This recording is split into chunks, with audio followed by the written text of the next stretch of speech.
Catwoman issue 33. Ram V writing with I've written down Evan Cage on art. No, it's Blanco back. Yep, Fernando Blanco. Do you know what I think this is? I think this is from a previous book where I copied and pasted and just forgot to change the artist. I think that's what happened there. I think Seems like Cagle it. was the fill-in artist. I don't know if that was last issue or maybe on the annual. It may have been the last issue because it was copied from the previous month. So, yeah, that's probably what's happened there. Do forgive me.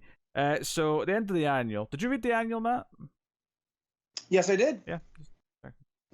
Or was it Carl that wasn't here? I feel like someone It was me. Connor wasn't here. I missed the like... last issue of Catwoman and the annual because they were 2 weeks apart. Did you read the annual because it was relevant? I did. Yeah. I mean, I saw it was Ram V, so I read it. Yeah.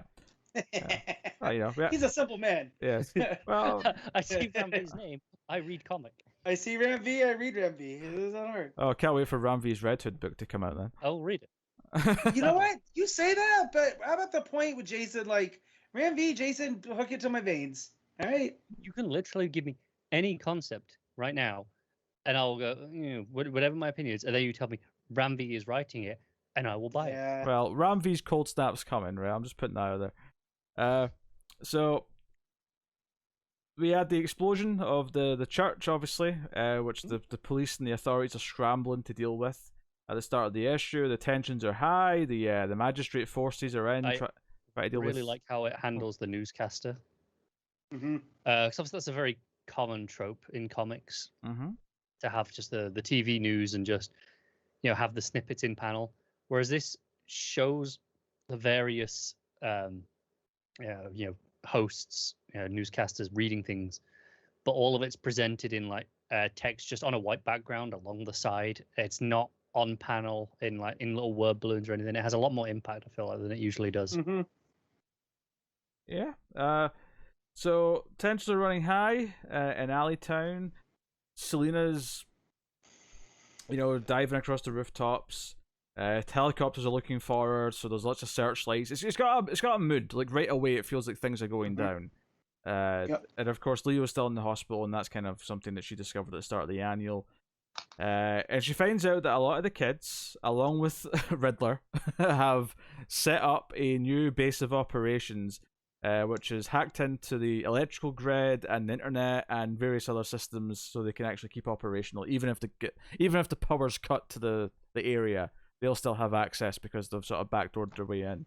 Yeah, and it's at that abandoned train station we've seen a couple of times. Yes, and then Future State, it was huge. Yeah, and we meet of course this mysterious stranger in the shirt and tie and the trench coat who was helping her before, and we were like, who is this? And we very quickly get an answer here. And I liked how they revealed this, where we see the face kind of bubble up and then it kind of reforms, and then she's like, Clayface. And what gets me about this is that obviously Clayface is like a big part of that Detective Comics run from Tynion, which was fantastic, and we loved him in that book, and we had this kind of redemption kind of aspect. And this idea that he's been searching for other villains who deserve a second chance because he got one from Batman is actually kind of a really nice direction to take his character, and I think. Right. And the fact he doesn't want to be called Clayface. Yeah. He doesn't know it's Basil Karlo. So it's so good because we knew we hadn't seen the last of Clayface, and it's been a while. Nice. Yeah, it's been a while, but it's nice to see him pop up in this way. It's even the way he, because he even says to Selena, like, but how many second chances have you had because of who you are to him, right? Referring to Batman. So it's like, hey, we're going to try and give some other people some second chances. So he opens the door and he's got his little team assembled, which is Croc, Knockout, who I'm not as familiar with, Firefly, and Cheshire. So we have this. So I'm pretty sure Knockout is one of the Furies that's defected from Darkseid. Okay. She was really big in Simone's Secret Six. I feel like we saw her peak when we read the terrible Superman story we did on previously, the Emperor Joker. There you go. I feel like she was in that knockoff team. I've jettisoned my memory of that. It's just enough of the design that makes me think she was on that knockoff, not the Justice League evil team that Joker had. So, but yeah, she had a whole thing with Scandal Savage, and it was a whole thing through that run. and it's really interesting to have Cheshire around with shoes running around as well. I love that Matt just threw out the name Scandal Savage without even pausing or skipping. None of us even blinked because it's like, yeah, that's fine. Savage, it's Vandal Savage's daughter. I know, but I'm just it's such a comic booky stupid name. That no, it is. Vandal's daughter is called Scandal. Well, that is what happens when a man lives for millennia and runs out of names. Yeah. You only have so many Billies and Jennies, when you're a caveman. So here's my thing though, isn't Firefly a serial arsonist? Yeah. It's second chances and whatnot, bro. Like, come on, you set fires for fun. I mean, maybe. I mean, Cheshire kills people for fun. I was getting there. She's a poisoner. I mean, maybe we'll get some context for these 4 characters and why they've been picked by Clayface to be, given a second chance. And it's the sort of thing where maybe not all 4 of them will work out in the long run, but it's kind of interesting them all kind of trying. Croc is due I feel like he's almost like Sabretooth in that way, where every couple of years they'll put Sabretooth on the X-Men team, and I feel like Croc needs his moment. Like throw him on the Justice League Dark. We do get every so often with Croc the idea that he's not a monster inside. No. It's just society saw what he looked like and turned him into a monster. So I feel like this is not new ground for Croc. No, so I liked seeing him there, and it makes sense in the grand scheme of things. Although I'm starting to feel like Batman's running out of rogues outside of Penguin and Joker. I feel like everybody's getting a redemption story at some point. Like, no, they're not that bad. Look at Riddler here. Yeah. Like, sure, he's not on the full side of the Angels, but I mean, to be fair, this is almost back to where Riddler was before New 52. Yeah, true. Where he was doing the Enigma detective. So it's almost like some of the writers and creatives liked that direction for Riddler and were upset that it was taken away. Yeah. So then we cut to the police station, and Hadley's kind of been told to stay at the precinct because they've basically found out that he's got a bit more of a connection to Catwoman, and they're not happy that he was helping her out and trading intel. But when they get a photo of Valet coming from the explosion, like basically he's looked into things and makes the connection that he's a hitman and that Penguin met with him, and he's like, wait a minute, he's been hired to kill Catwoman. Someone's got to warn her. So he kind of he goes against orders and he leaves the station. And what's really fun about this is, so Catwoman then is going with Clayface and Croc to the mob boss lady that's been in the run before, right? To basically say, right, we need to try and find a way to evacuate people out of Alleytown. You've got a route that you put your product through. Let's make a deal and use that. And I have to say, this transition here, this reveal when you turn the page, is one of the best comic, like, oh shit reveal moments for me I think I've had in a long time. Just that explosion. I didn't see it coming, because they're walking away and she's sort of looking at them from her little balcony, and the very next page is just them flying forward and everything's orange and yellow and red and black. It's gorgeous. She's done for. Oh, she's dead. Yeah, that boss lady's dead. Yeah. The other two, you're like, oh, Croc has, that skid, and Clayface is Clayface. If it wasn't those two, I'd be saying they're dead as well. Yeah. She's donezo. Like, that's a shock. Like, in a movie. The only way she's not is if there's something we don't know about her. Oh, sure. Right. Is not impossible. This is comics. What I dug about this, though, is just that I didn't see it coming at all. I just turned the page and had a legit shock moment of like, oh, crap. Yeah. Because part of me... Everything's so normal. The colours are so standard. For a split second, I even thought, it's a different scene. Where are we now with this explosion? Then I realized, no, wait, that's like Catwoman just flying from where she was. And that's Croc and Thingy there. And then you turn the page, and Valley's there, quoting scripture, as he does, walking through the burning wreckage, and it's all really scratchy. And for the best part, though, is that you start hearing it before we see him. Like on the page before, but the reveal, you hear him start the scripture, and then he walks out of the flames. You don't need to recognize scripture or anything like that, because most of us don't. Bro, I probably recognize more than you two, admittedly. But it's got a sound to it, though. Yeah, I didn't realize that Samuel L. Jackson's monologue from Pulp Fiction isn't actually in the Bible. All right. Yeah.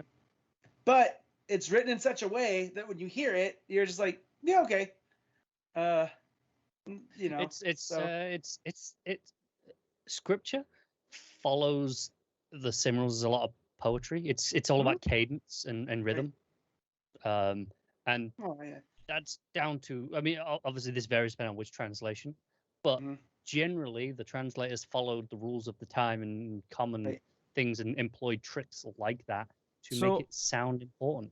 Let's talk about what this does then, because this transition and the reveal of this explosion and then Valley walking out the fire, because this is done so well and because it is such a genuine surprise in the moment, it sells Valley as a A-tier villain, because this surprise was for Catwoman. Ram V managed to surprise us in the same way that he's surprising Catwoman. So this feels like finally he's making his move. It feels epic. It feels like the culmination of all this teasing that we've had for issues and issues. He's done playing with his prey. Yeah. And the only reason, I mean, they have a fight and she gets stabbed like twice, and it's really brutal. And it feels like she doesn't stand a chance. It's very Bane and Batman and Dark Knight Rises, right? Where right away you're like, he doesn't stand a chance. Like, Bane's about to beat the shit out of him.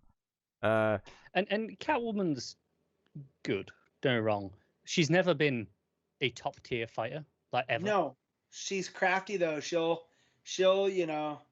hit you in the balls for a shot. A lot of underhanded strikes and stuff. Exactly, and but she ain't this guy who was trained by the Order of Saint Dumas. Yeah, he is a top tier killer. Yeah.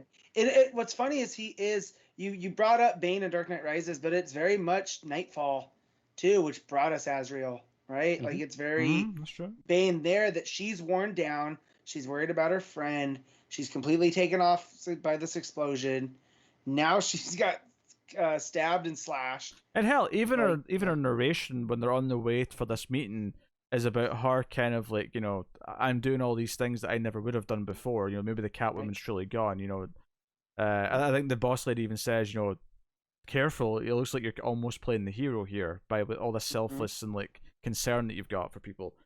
So it's interesting. And she is dead here if Clayface and Croc don't step in. Yeah, Clayface obviously dives at Valley, right? He's about to decapitate her by the looks of it. And Clayface swoops in. And Catwoman like crawls to the edge because they're at like the docks, right? This is all the cargo place of the docks, and Catwoman falls in the water, and Valet walks off. Who plants a grenade in Clayface. So obviously Clayface isn't dead; he can reform, but it takes him down. Slows him down. Yeah, it takes him down for a few minutes at least. But it's very T-1000. But as he walks over to the edge of the pier, he's like, "Oh, how many lives do you have left? I wonder." Kind of like. You only survived here because this was lucky. Like he's kind of looking at this like not like, because every other time he's not actually tried to kill her. This is the first time he's actually tried, and so he's kind of counting this as like, oh, she somehow escaped. Like he wasn't expecting that necessarily.